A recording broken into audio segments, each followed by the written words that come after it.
Okay, I am going to walk you through steps to make, well, I think a really great bone broth. So months ago, I cut up raw chicken and I had the backbones and I don't know, whatever else it was. And so I put them in this container and labeled them and stuck them in my freezer. I'm like Marilyn Smith, we're Instagram friends. I shop in my freezer. So put these in the freezer until I wanted to make a bone broth. Then I actually, before Christmas, went to my local butcher or the market butcher that I always go to and bought these 2 chicken carcasses. And then, so these are the local butcher. This is all chicken. And then this is the bones that I had from actually just cutting up my own chicken. So now I am waiting for my oven to reach 350. Then I'm gonna pop them into the top of my oven. And then they're going to roast for, oh gosh, at least 45 minutes until they're all like crispy and whatever else. And then I'll take another video and walk you through the next step. So here's the chicken carcasses.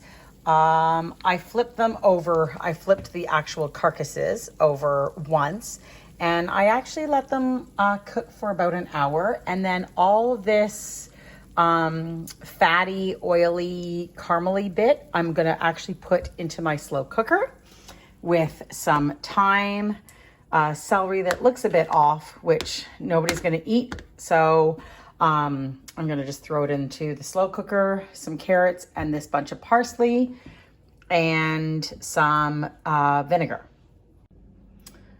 So here's the chicken stuck in the slow cooker. I'm now going to add the celery and the carrots, just like so. I just actually add them whole, and I'll tell you why I do that. Well, tomorrow when this is finished. I'm gonna add some bay leaves, 1, 2, 3, 4, 5. I'm gonna add about 6 of those bay leaves. Then I'm gonna add some thyme, and I'm gonna add a teaspoon, heaping teaspoon of pepper, and a heaping teaspoon of salt.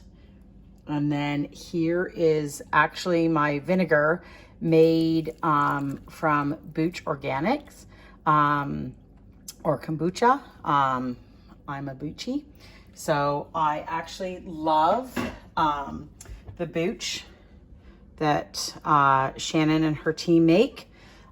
It's made with love. It's lovely. I use it all the time, but you could also use this apple cider vinegar. And that's what actually everybody calls for, but I just love Booch. The first ingredients is love. And I think that's awesome. So I use the Booch vinegar, and then I'm going to put in my parsley, just squash it down there. And then I'm going to fill it up with water. Everybody says tap water. I just use, or everybody says filtered water. I use tap water. But filtered water or tap water is great. And I'm going to fill it up to like this level. Here I am filling up the water. And I actually have just used cold water, and I'm actually just holding on to it, and it's literally coming from the tap. Okay, so here it is in my slow cooker. It's on for 20 hours on low. And then you can see the water, some celery, you can see some of the oily fat already bubbling up. And then there's my parsley, and I'm actually just going to stick the lid on it, squish it all down, and we can check it before I go to bed tonight and see what it's looking like. This recipe is an amalgamation of something that my sister-in-law sent to me, and the Greta from that made Yum and Yummier. Her recipe, she does a beef bone broth, And then, so I took my sister-in-law's recipe, Greta's recipe, and then actually the recipe that I got from my vet, because this actually is essentially I give this to my dog every morning. And then, but everybody else, if you don't feel very well, you can drink it. I drink it in the morning sometimes, like a coffee, and like instead of coffee, I drink this. My daughter has it at university if she's just up late and needs something.